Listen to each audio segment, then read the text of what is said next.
Welcome to the Travel Tidbits Podcast, hosted by me, Jamie Weitl, travel advisor and owner of Pineapple Escapes Travel. Join me as I share the latest travel news, top destinations, and expert tips for the savvy traveler. Because after all, travel makes life sweeter.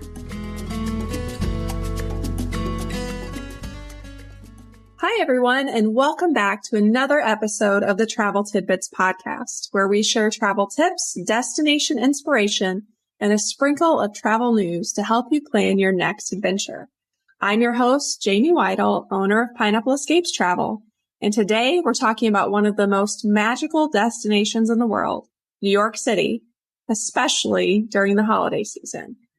I'm so excited because we have one of our favorite Pineapple Escapes travel advisors here with me today, Andrew Tarr. Andrew is truly a New York City expert, and he's going to share his insider knowledge about the food, the vibe, and the best things to see when visiting the Big Apple. And I also love New York as well. I visited last year at the holiday season with my family, so hopefully I'll have a few things in here to share as well. So hi, Andrew. How are you?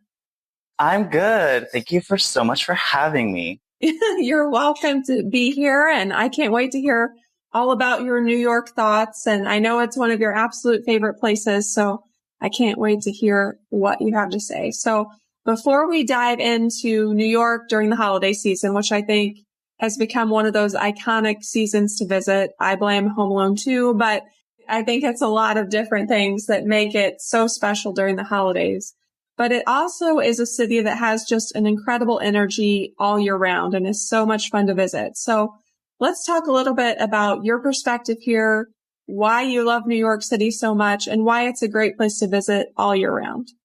So I've been wanting to visit New York for the longest time, and I visited for the very first time with my college back in March of 2024 for the very first time. And I've gone 2 other times after that, most recently in August of 2025. So only just a month ago at time of recording. And to me, New York has this energy that almost can't be described because it's so unique. There's no other energy that I have experienced that even resembles New York, because there's just so much going on, and there's the rush, and there's that, especially when you visit the first time, that joy of like the awe of seeing the city, especially like Times Square and all of the iconic things that you want to see. There's just that unreal energy that it brings, and it's just amazing. I love that. And so, I mean, obviously you're bringing a younger perspective than the middle-aged mom that I am, but I first read about New York reading the Babysitters Club series when I was a kid, and I fell in love with New York and couldn't wait to visit. So my first visit, I had to visit all of those iconic spots that I had read about in the book and kind of see how that was and how that felt. So Stacy from the Babysitters Club, for the middle-aged moms in the group, was from New York City. And then she moved to Connecticut. So she would go back to New York sometimes and take the other Babysitters Club members and visit. And that's just like my first experience with New York. So I was an adult the first time that I visited. And I agree. It just has an energy and a vibe that is unlike any other city in the world. It's definitely a different place to visit. So I think we can't talk about New York without talking about the food scene. So everybody knows I'm a foodie. I relate what I eat to where I'm at. And I feel like there's everything in New York. Like there's great street vendors. There's great street food. There's, of course, bagels everywhere that are delicious. There's Junior's Cheesecake. There's, Michelin star dining. There's the special neighborhoods that have like Italian, that sort of thing. What are some of the highlights there for you as far as the eats in New York? Okay, so I've got quite the list. So if you're listening and you are wanting to take a trip to New York and you're like, where do I go to eat? There are so many options. And I tried to fit all of my favorites, and which honestly, and some rumored ones as well. There's a lot of good ones in New York, but I think you can't visit New York without a dining experience at the Tavern on the Green. Now, you can book online a month in advance, but if you call, you can go further out than a month, which Okay. if you are talking to your agent and you want them to book your dining reservation, they can always do that as well and give them a call. Or if you're looking to do that yourself, you can always call in advance as well. And they're very accommodating. They're very welcoming. It's an amazing restaurant. The food's delicious. They also have a really good espresso martini. Important. Yeah. Yes. It's very upscale. And I think while there's no, like, you have to wear a jacket, it's not super fancy, but I highly recommend to dress up whenever you go to kind of bring out the experience of the restaurant itself. And I know there is a slight dress code of like no tank tops, no graphic tees, things like that. So just be aware of your attire when you go, because while there's no strict rules, you still want to feel nice and look nice when you go out to a nice restaurant. If you're looking for some good bagels, if you head over to the West Village or Greenwich Village, there's bagels on the square. They have all different kinds of bagels. There's also Liberty Bagels. I've personally never tried them, but that's also a really popular spot. They have the popular rainbow bagel. Mm-hmm. And bagels on the square, they have different flavors of cream cheese. So you can get different things along with like a regular sandwich on a bagel. If you're looking for a local coffee place, there's Culture 36 Coffee in Midtown. I want to say it's roughly on 39th Street, if I'm correct. I can't think of the exact street off the top of my head right now, but it's in Midtown, and it's a small little coffee place, but it's so good. They also have really good chocolate croissants. So if you're looking for a little sweet treat in the morning, highly recommend going to Culture 36 Coffee. And then you have Carve, which is kind of one of my favorite places for a quick like grab and go breakfast or dinner, or if you want something really fast. They do pizzas, like in New York pizza it's a big slice. So you typically only have like one or two and you're stuffed. They have really good pizza. They have kind of just like grab and go style breakfast.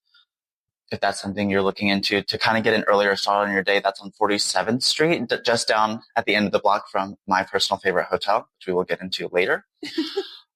If you want a good New York hot dog, if you want to make your way all the way out to Coney Island, you can try the iconic Nathan's hot dogs. Or if you want something a little closer, still on the island of Manhattan, there's always Grace Papaya in the Upper West Side. You walk right through, you tell them what you want on it, and they are delicious. If you want to stay even closer, even around Times Square, there's Restaurant Row, which is exactly as the name implies. It's literally just both sides of the street is restaurants. And one that I tried most recently was called Hold Fast. It's kind of almost a bar and grill situation. And one fun thing that I really liked about Hold Fast is sometimes you see Broadway industry people in the restaurant, anywhere from people who are working backstage to the people that you see on stage. So keep an eye out if you ever go and visit there. And you also have Bardo, which is like right next to Hold Fast, for some delicious New York pizza. Their garlic knots are also delicious, so highly recommend if you go to Bardo. And then I've heard Parm in the Upper West Side is also delicious. It's an Italian restaurant. I have a friend that lives in New York, and she was telling me about that. And so I wasn't able to get to it the last time I was there, but definitely the next time I would like to go there. And then if you want a little entertainment while you dine, you can go to Gale's Broadway Rose, which is in Freedman's at the Hotel Edison. I also highly recommend you get reservations there. It's harder to get a table without them. And your servers sing show tunes or other like pop music. So if you are waiting for a refill, don't worry. They're just singing probably the latest hit ballad. They'll be right back to you. I love that. So as you're talking through these, several iconic restaurants came to mind for me. So my family has eaten at Ellen's Stardust Diner. It's very similar. It has the singers and the ambiance. It's a lot of fun. Also, I really like Waffles and Dingus. It is a waffle like kiosk, and you have to kind of look it up and see where it is in the city when you're visiting. Usually like during the Christmas season, it's usually in Bryant Park, that area.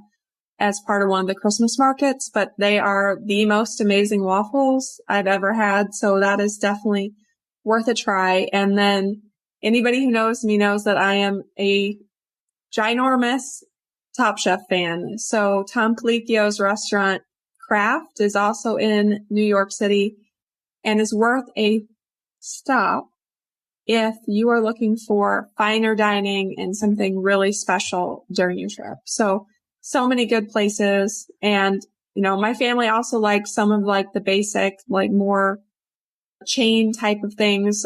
Junior's Cheesecake, we end up there every trip, especially because it's right by Broadway. So it's a quick stop and we love their cheesecake. It's delicious. I've also had cheesecake sent to my house because you can order them online and have them sent. That's worth looking into as well. If you can't get to New York right now, but you're craving cheesecake, that's a good option. And we always end up eating Italian in New York too. Just some of the best Italian that I've had. So many good options and tasty treats. And I do think that is part of the charm of New York is no matter what type of food you want, no matter how much you want to spend for it, there are options. Every ethnicity, every type of food, everything possible, you can find it in New York. And I think that's just one of the best things. So, Andrew, I know that you like to go see shows. So tell me about your last trip in August. What did you go see and how was it? Okay, so over my most recent trip in August, we flew in on a Friday afternoon and we flew out on a Sunday afternoon. We saw 3 shows in 2 days. Awesome. I love that. So we spent our Friday evening seeing, if you could see my shirt right now, Death Becomes Her. Oh, nice. Based off of the 1992 film with Meryl Streep and Goldie Hawn.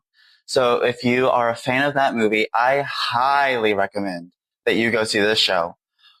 Megan Hilty, Jennifer Samard, Christopher Siebert, and Michelle Williams from Destiny's Child are unbelievable.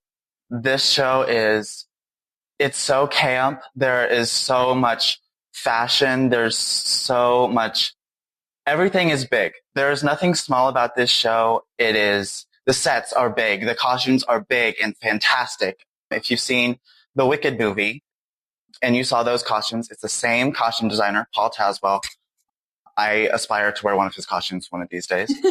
I love it. But I saw Death Becomes Her. Phenomenal show. I think that's one of the best shows I think I've ever seen. And the music is amazing. It's been my top listen since April when the album was released.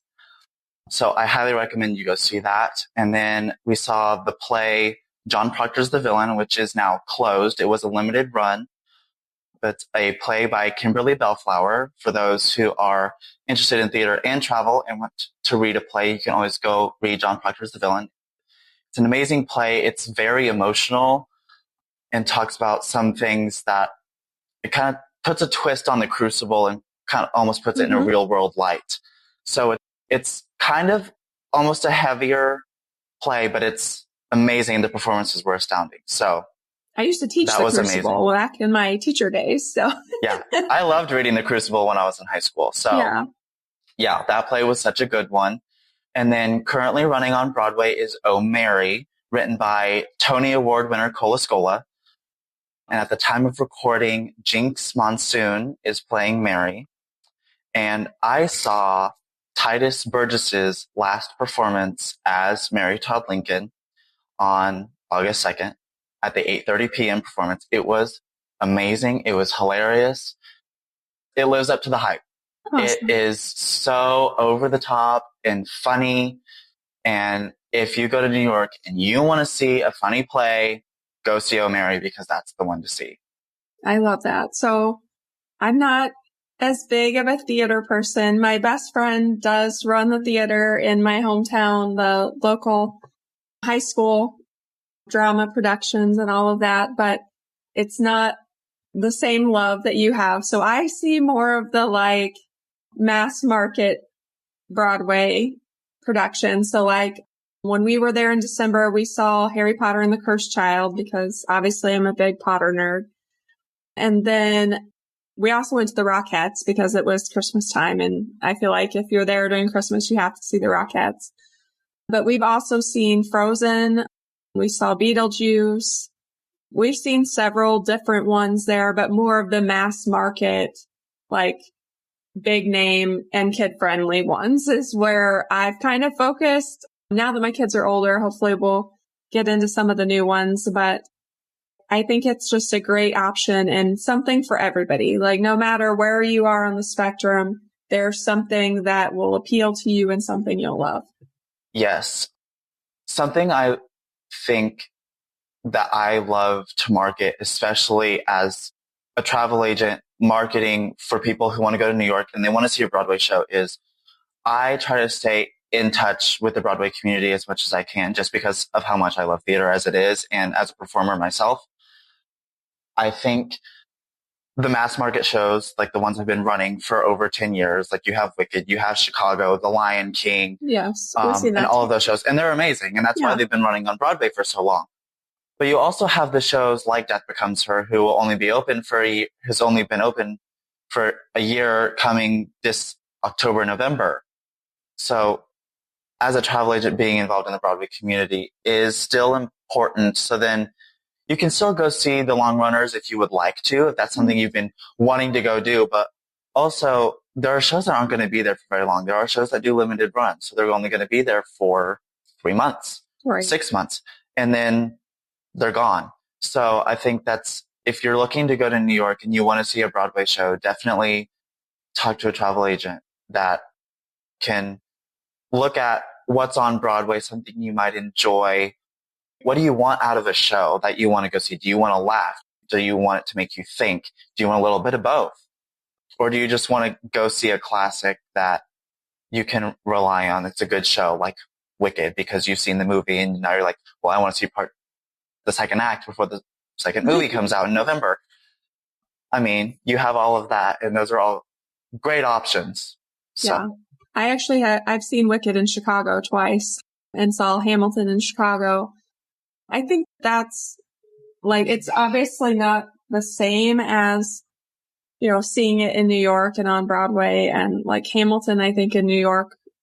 Wow. Like that would be amazing. So Wicked on Broadway is unreal. Is it? I saw Wicked on Broadway in March of 2024, and I had seen it on tour in St. Louis and in Indianapolis 3 times. So I'd seen it 3 times before I saw it on Broadway. Yeah. And my favorite musical is Wicked, if you can't tell. I love it too. You're not alone there.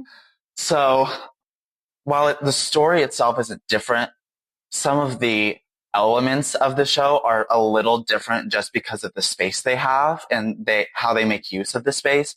Because like at the Gershwin, you have trap doors and you have entrances that aren't there on tour, and lifts and all these different kinds of things, and like flying above the audience. Oh. Yeah. So you get some really cool effects on Broadway that sometimes you don't see on tour, which the show is amazing on tour or on Broadway, because if it's on, they wouldn't put it on tour if they didn't think it wasn't feasible, and still wouldn't be a good show and the story wasn't told in the same way.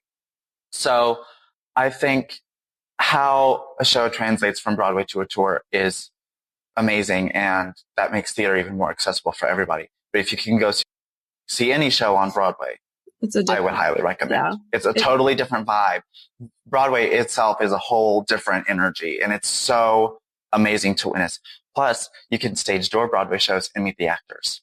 Oh, that sounds really cool. Yeah, I love that. So speaking of making it accessible, like this is totally a segue off down the beaten path, but one of the things I like about Royal Caribbean's entertainment and their ships is they have some amazing Broadway shows on some of their newer ships. Like on the Icon of the Seas, it's Wizard of Oz, and it also has flying over your head elements, and like just some of those things where you're not necessarily seeking it out, but you still get that experience, I think is such a good thing. So, all right, shifting back to New York, I just had to throw that in as we were talking about shows and Broadway and all of that. I think visiting New York during the holiday season is just a whole different level. So I was lucky last year in December, as soon as my kids were out of school, we spent 5 days in New York City, just taking it all in. And then we flew home. Well, that's a whole story for a different day. But we were supposed to fly home the 23rd of December, and our flight ended up canceled. So we ended up driving home from New York City. But that's a different story for a different day. But we loved our time in New York City. This was the trip where we went to see Harry Potter. We went to see the Rockettes. We went to the different Christmas markets. There were just so many amazing things that we did. And I love that cozy feeling. It's just extra magical during the holidays. And like I said before, I do blame Home Alone 2 for making everybody want to be there. So Andrew, share a little bit with me about what you think some of the iconic things to see during the holidays are and your thoughts there. I think something you don't want to miss whenever you are in New York, especially during the holidays, obviously, is the iconic Rockefeller Christmas tree. It's such a staple to New York, especially in the holidays. So if you can get to 30 Rock, which is a very short walk from Times Square, by the way, it's worth the see. And you can see all of the ice skating going on because the tree is right next to the rink. So you can see all of the ice skating and you see the decorations around 30 Rock, and it's just gorgeous. And it's that cozy Christmas vibe, even in the heart of New York City. Mm-hmm. I would also recommend checking out like Bryant Park. Bryant Park also has ice skating, which by the way, it's typically less busy to skate at Bryant Park. And it's also cheaper, whether you bring skates or not. So if you're looking to skate in New York City around Christmas time, I would highly recommend Bryant Park. It's a less crowded. There's more area in Bryant Park because the people are more spread out because you have the Christmas market going on in Bryant Park as well, which is also worth a look because there's all kinds of shopping and food and all kinds of things going on in Bryant Park, especially around Christmas time. That's always worth a look. Going off of the Home Alone 2 of it all, you could always go check out the Plaza Hotel. Oh, yeah. While if you're staying, you can obviously go in the main entrance. But I think if you're just looking to visit, there's a separate entrance for that.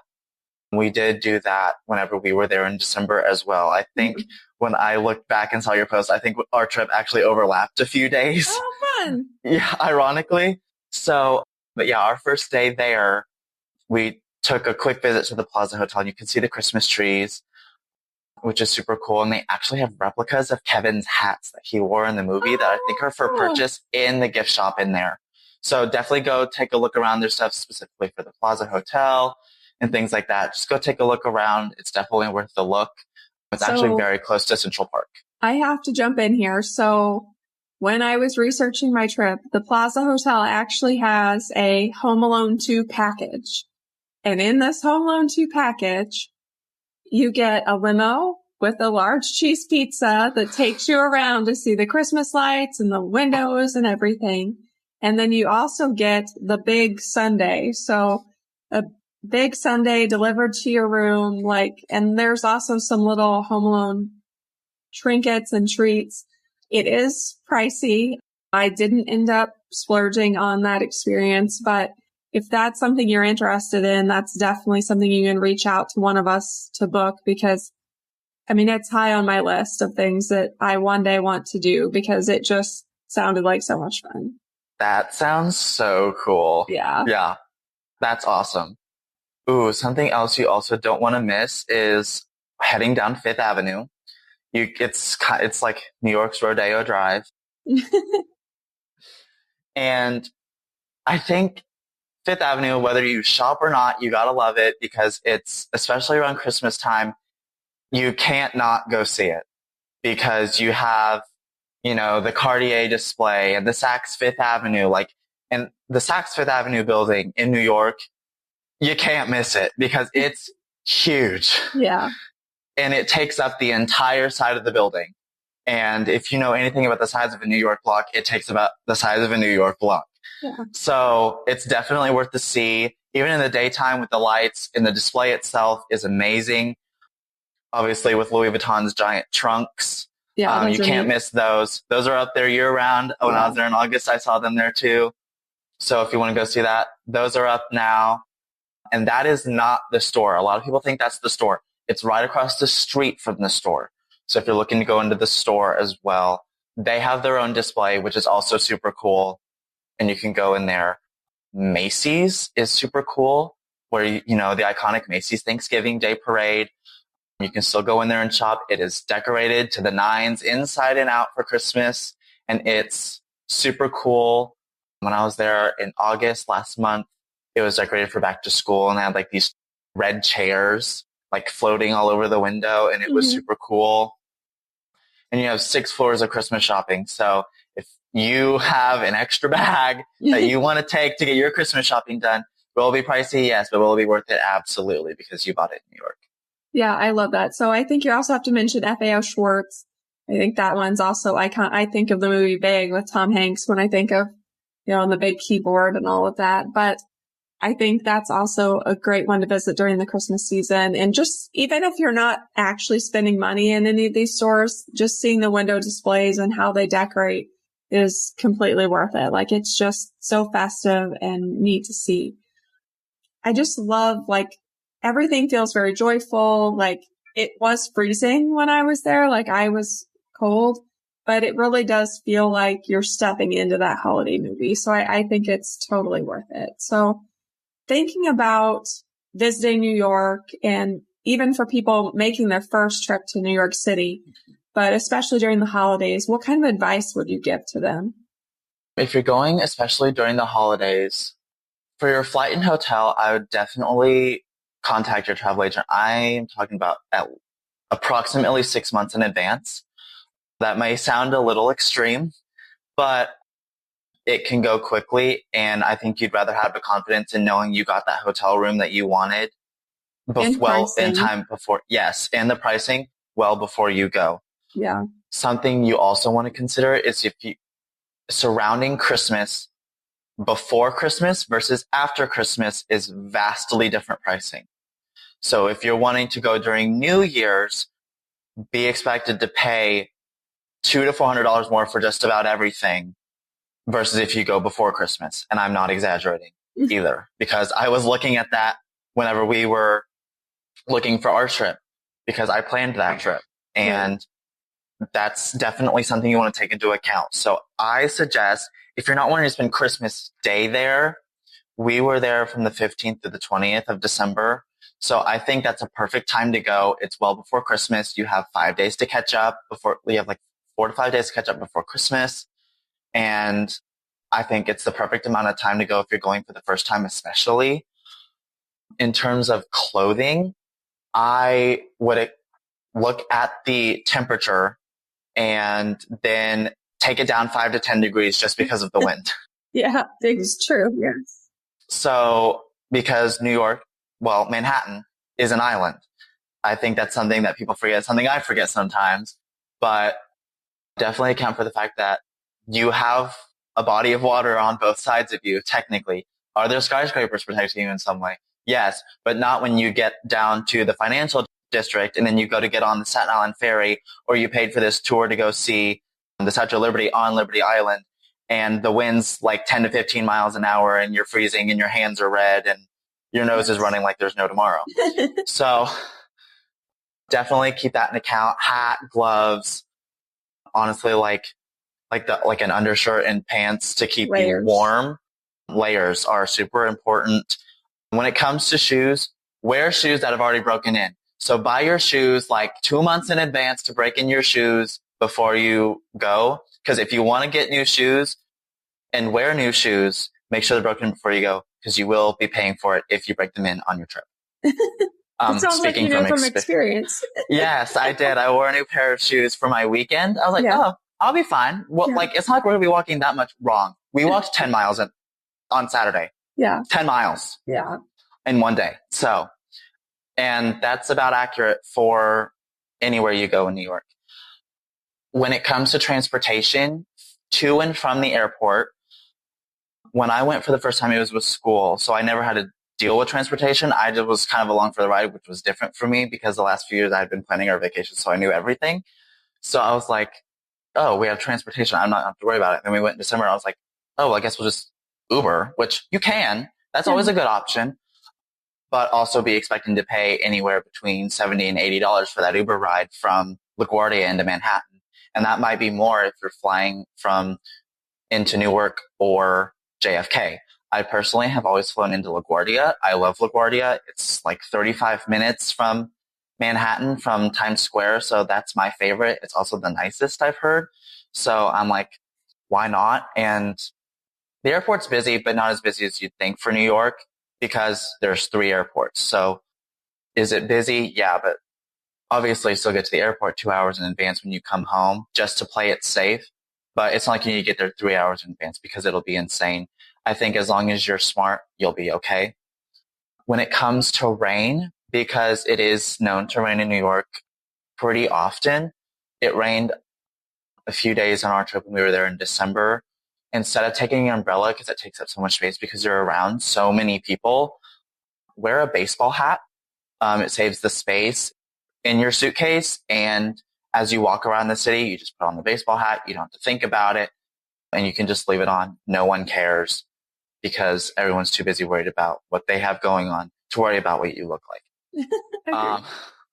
So, I mean, that's always something you can do and highly recommend you do. You can also, going back to transportation, you can always do a private transfer. Talk to your travel agent about that. If that's something you're looking into, it might be a little more expensive, but if you're wanting something a little more secure than an Uber, I would say it's worth it. 2 magical words that you would never, that are totally random, but are so important for when you travel to New York. Portable charger.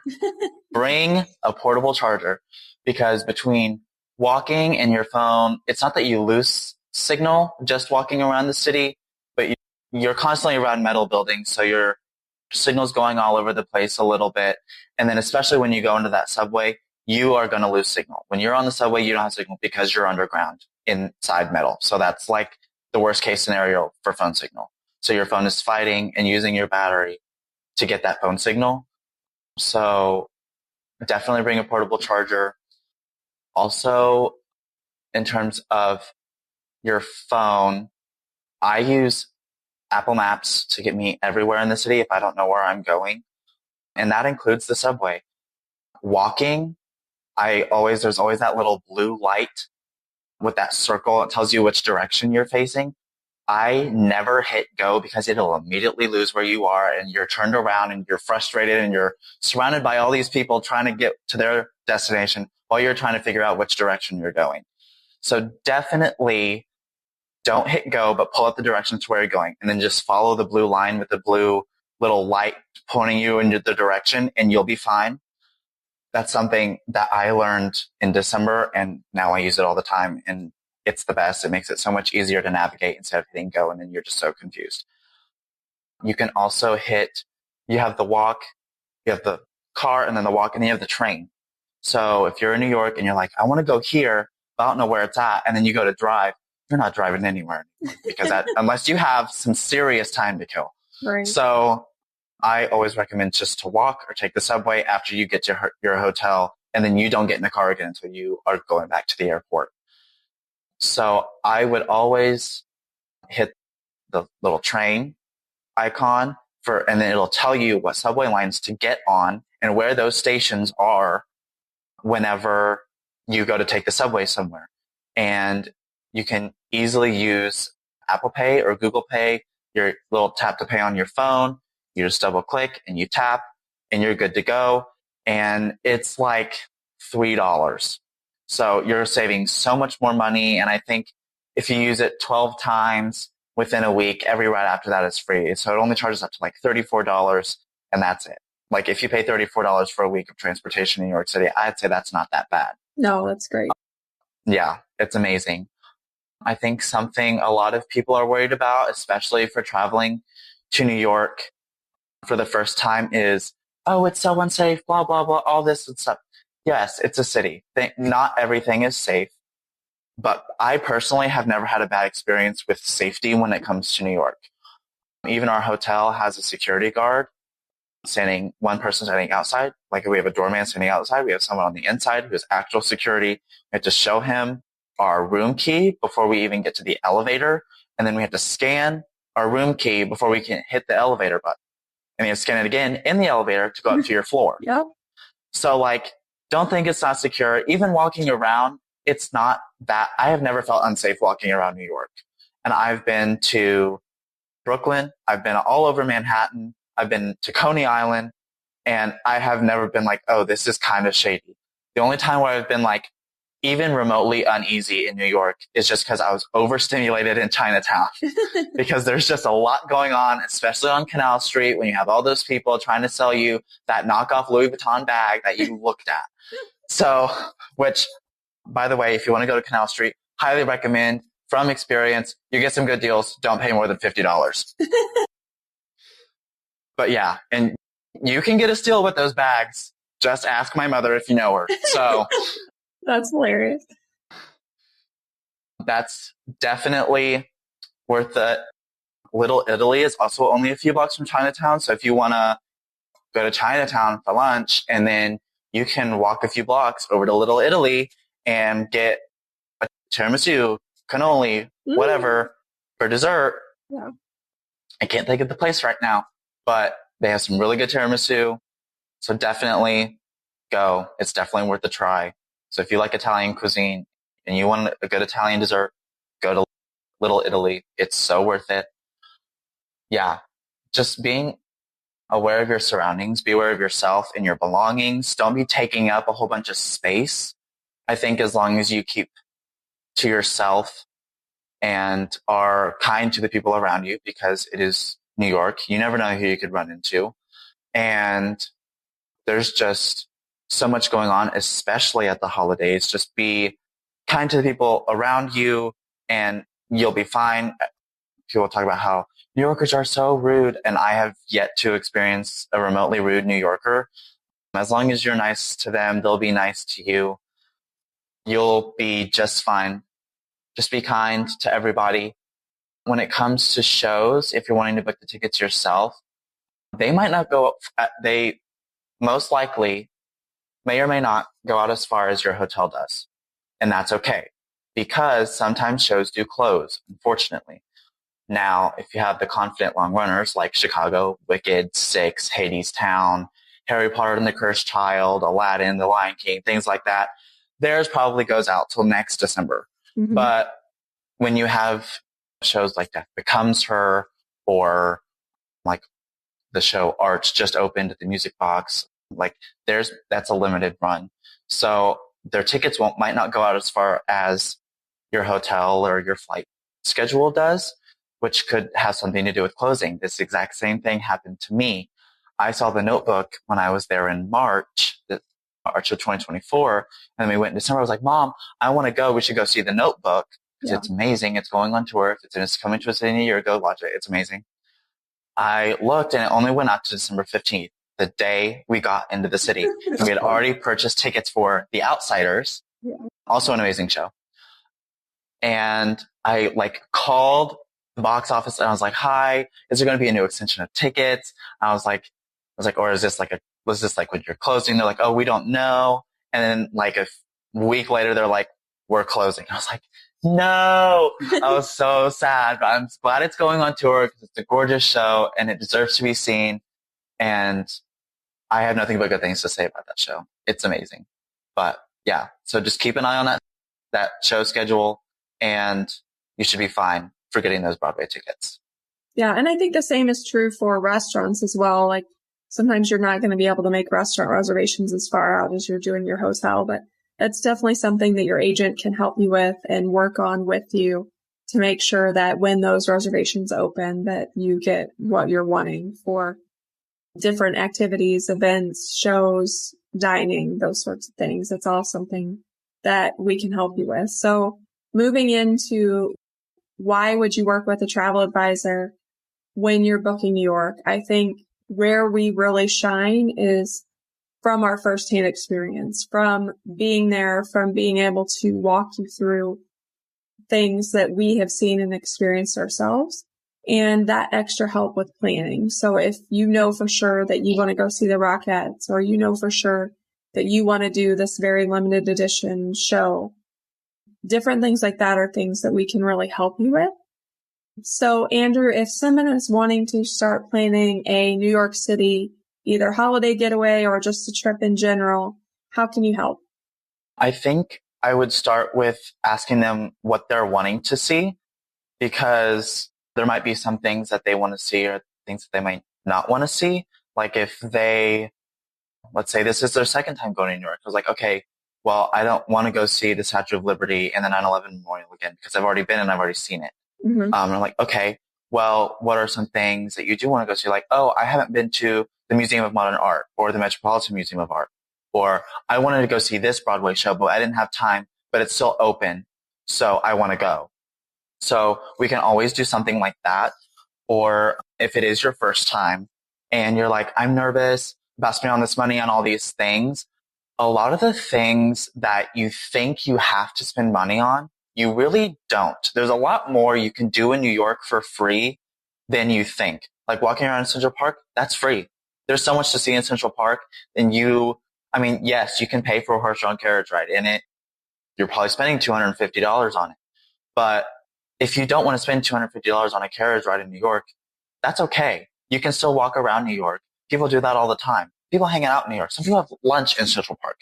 Like, you can see Belvedere Castle and Strawberry Fields and the Bastida Terrace and all of these other things in Central Park without having to spend money on it. If the most you want to spend is $3 to get on the subway to get there, you can.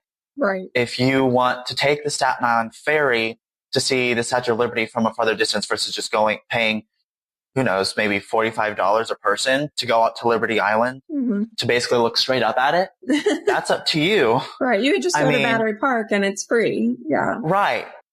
There's several parks. Like you have Battery Park, you have Central Park, you have Washington Square Park. They have a Christmas tree that you can go see in the West Village. Then there's you have the 9/11 Memorial. That's for free. The museum is not. If you want to go to the museum, we can obviously take care of those tickets for you and be happy to do that for you. If you want to go see a Broadway show, and you're like, oh, I have the time and I have nothing going on tonight, you could go to the box office the night of the show and be like, if you have a large group, I don't recommend doing this because they might not have seats together when you do this. But you could go to the box office the night of the show, an hour before the show starts, and be like, I want to buy a ticket. You might get lucky and you could get a ticket for $40 and you could be sitting third row center. Right. So, it's a gamble, but if you're wanting guaranteed good seats, that's how I do it. I love Today Tix. The prices are slightly cheaper than the website of the show. So it's also worth saving a little bit of money, and you get those tickets 24 hours. So you don't have to worry about losing them if you keep the app on your phone. And the ushers in the theaters are super kind about showing you your seats, telling you where to go. So there's just a lot going on in New York. If you're bored, that's of your own will, because there's so much going on in New York that you couldn't do it all in a day if you wanted to. There's no way. Go shopping. There's so much in New York. There's so many flagship stores of big companies like Fifth Avenue, and you have Macy's on 34th Street, and you could go to the Empire State Building. I've done the Empire State Building. So worth it. It's super cool. There's a whole museum about how it was built and the whole story. And then you go up to the 86th floor, and that's super fun. You can see out basically across the whole city. There's one side where you can see part of Central Park, which is super cool. You see the Chrysler Building, and it's amazing. So yeah. I really think that that's where our expertise comes in, is we are able to ask you some questions, get to know you, figure out what you're really wanting from the trip, what your priorities are, and then we can guide you accordingly, depending on your budget, depending on what you want to see and do. Is it a family trip? Is it a couples trip? Is it a group trip? Is it a multi-gen trip? All of those trips are going to look different, and we can utilize our expertise to put together those itineraries that really fit exactly what you're looking for. And I think that's really, our secret sauce, as it will be, to make it a smooth trip, a memorable trip, and just make it more magical. So any last thoughts about New York or anything else you want to throw in real quick before we wrap up? I think something you want to consider especially when it comes to shows, is I'm always going to suggest you see a show that is new to the season before going to a longer runner. Because odds are that longer running show has a national tour going around the country.